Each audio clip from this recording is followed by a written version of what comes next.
Täna meil siis toimub Haabersti kevadkontsert koos Haabersti Laadaga ja meil Haabersti kevadkontsert toimub sellel aastal juba 14. korda. Ja nagu näha, siis on ilm meid väga hästi soosinud. Meil on väga palju põnevaid kauplejaid siin täna, selliseid, mida me pole varem näinudki.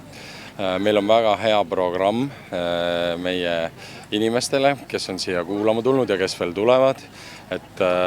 Meil on õhtu lõpetab siis Mikk Saar ja Tanja Mihhailova oma duoga Swingers. Enne seda meil esinevad veel Eduard Tooman, Hovari Koveri, Toomas Anni, Gustav Türnpuu meeskoor ja loomulikult on nagu ka eelmisel aastal on meil ka kevadkontsert siis Daisy laulustuudio lastelt, nii et igati põnev programm täna.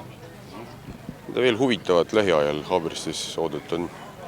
Meil on päris palju põnevaid asju siin juhtumas, et tegelikult juba siin vähem kui kuu aja pärast me avame kergeliiklustee, mis siit ehitajate teelt viib Loomaia tagant meid otse läbi Veskimetsa Stroomi randa tulevikus.